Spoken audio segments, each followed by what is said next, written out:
Hello everyone, this is the FIDE master Alessandro Santagati, and in this video I will show you again that I played against the international master Zivojin Ljubisavljevic from Serbia.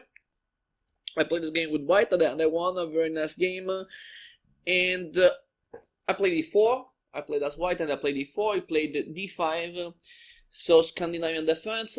I made a very nice video series about this topic.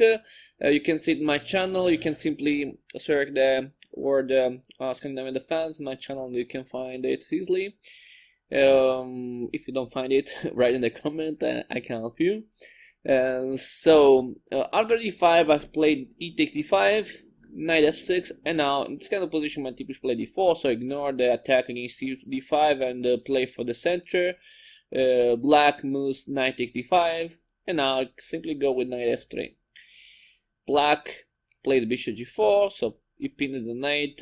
This kind of pin and this kind of position is not so dangerous because the black pieces are not very active at the moment, and I have a lot of space, and I can take more space playing also c4 that I did in the game.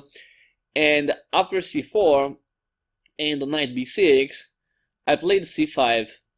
That's a very good line for white because the after knight d5 that he played, the idea is play queen b3.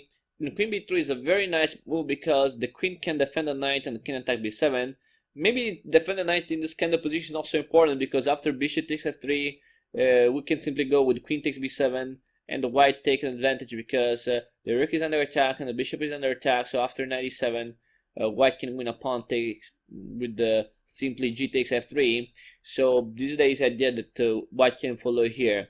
For this reason, after queen b3, black played bishop c8.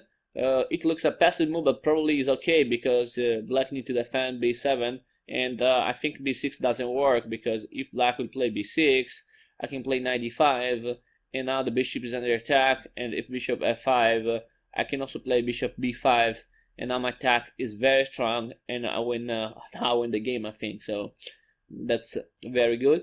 So I think bishop c8 is forced now. So bishop c8, and I played bishop c4. I go forward with the development in the e6 to defend the knight and to allow the development of the dark bishop. I played knight c3, knight takes c3, and here I took with the pawn b. Why? Because okay, after this my two pawns in the c5 are downled, but this is good because with the d pawn, the two pawns are connected with the d pawn, and this can allow me to have a lot of space, a solid space on the center, and this is fine for white in this case. So in this case it's better take with the b pawn and not with the queen, because if you take with the queen, okay, white is better, but you can have a problem about how to defend d4. But if you take with the pawn c, with the pawn b on c3, your pawn c3 can help you to defend the central pawn d4, and it's very hard for black try to attack the weakness c3 because the weakness in this case is c3, but it's very hard to attack this pawn for black. So this is a better pawn structure for white in this case. Black played bishop e7. And now I played castle kingside. Castle kingside.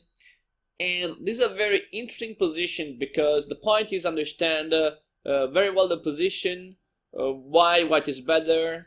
In this case, I think white is better because white has more space and more activity with the pieces. But the question is how exploit this advantage in this case.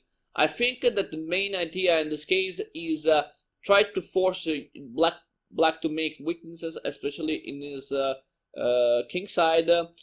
Some idea would be make pressure against the death pawns and for black to push death pawns, and I can do that maybe with something like bishop d3, queen c2 to attack death pawns. I didn't play it immediately because I thought at first it could be important for me to play rook e1. Rook e1 is a useful move to block the pawn on e6, so to block the black position.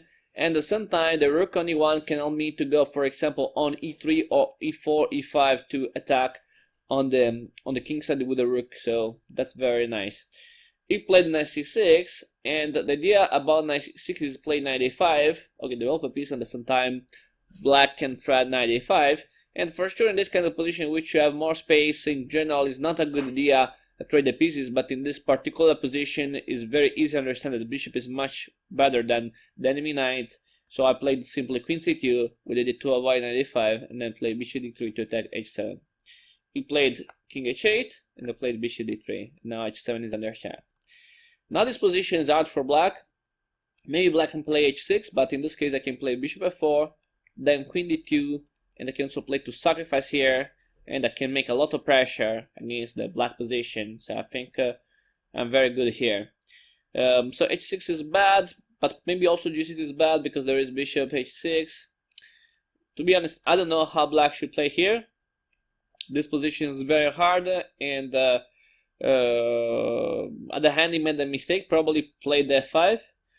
Maybe it's not a real mistake because, okay, in this kind of position that's playable, because after f5 I can win the pawn, but probably there is no way to avoid that for black, because in each variation the black position is very bad, so probably black has to give me the pawn.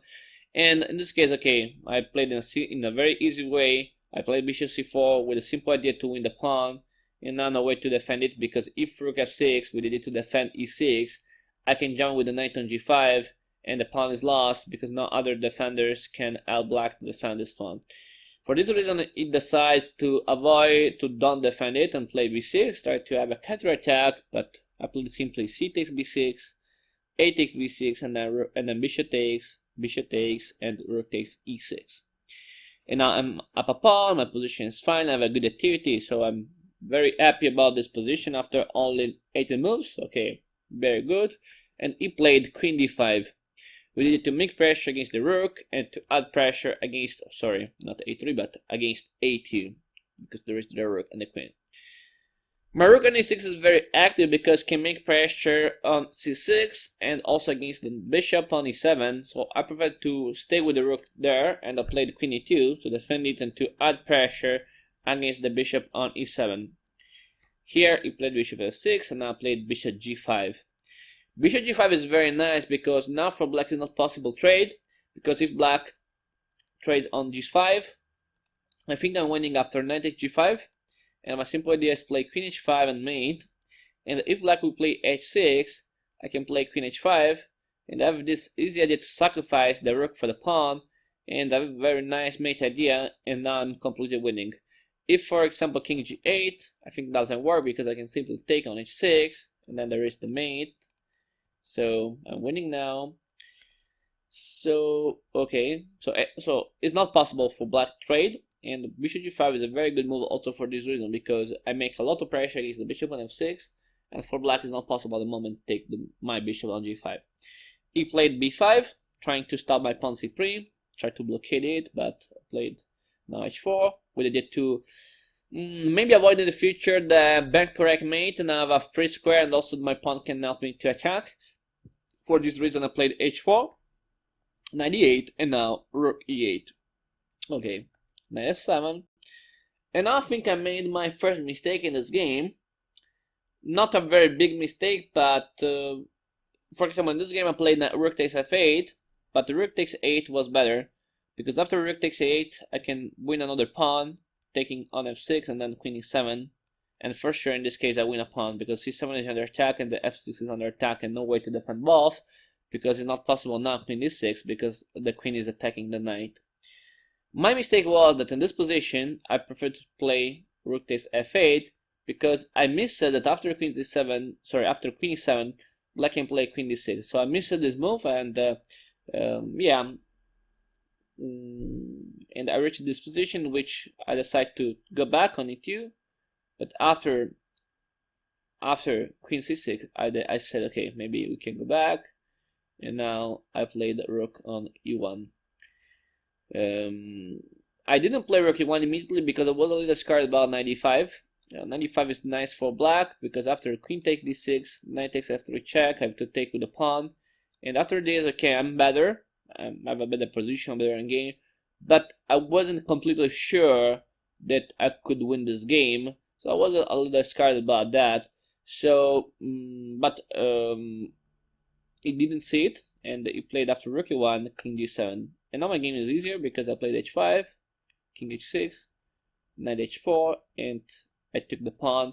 Now for black is forced to the trade because now the king is in bad position, so if black doesn't trade, I think I can play also for the checkmate, and he played correctly, queen takes e7, rook takes e7. At the moment I'm up pawn, but for sure I can take the second pawn because c7 is under attack and I think no way to defend it. So I played knight d6, but I can play first check, and then I can go to take the pawn c7. So now I'm up 2 pawns, and now the advantage is clear, is a winning advantage for white. So I tried to make pressure against a2, but I played the Rxf6 with idea to attack the knight and attack f6. He played the rook d8, f3 with idea to support my knight, and now h5. I'm not sure, maybe here I have to play king f2, probably is an improvement this, and then only after that I can play knight e4, because after knight takes e4, f takes e4, if black try to play king g5, I can play king f3, and I have a clear advantage here. So now my position is completely winning. I think I made a little mistake because I played too quickly, and after h5 I played knight e4. Okay, still winning for me, but it's a little harder because after knight takes king g5, the enemy king can go into the position, and I played check, king f4, take here, and the rook a8. To be honest, I wasn't scared about this position because I know that with 2 connected pawns, with 2 passed connected pawns, I can win the game. So I can win the game only with c and d pawn. But I have to pay attention because black can try to take the pawn and then try to make threats against my king. I calculated that it wasn't a problem, and at the end I was right. So I played the rook c5, and I played d5 immediately. I think it's important to push the pawn as soon as possible. You played the rook d2 to stop my pawn, and now I played c4, and now rook c6. It's a classical strategy. So you push the rook, then you push the pawn, then you push the other pawn, then you push the rook again, until the promotion. So very easy. You try to make a counterattack at some time, but I played d6, you played check. Now the threat is the push of the pawn, so I played king h3, check, king h4, now no checks, and the game is winning, because you tried this, but c5, I follow my simple plan, and now, okay, d7, yes, you can win the pawn now, but it's too late, because I play rook d6, and after that I can simply promote, and I can win the game. So that's very interesting. I hope that you enjoyed this video. Did you enjoy this game? If you have questions, feel free to write in the comment below. I will be happy to answer your questions. Thank you very much, and see you for the next video. Bye!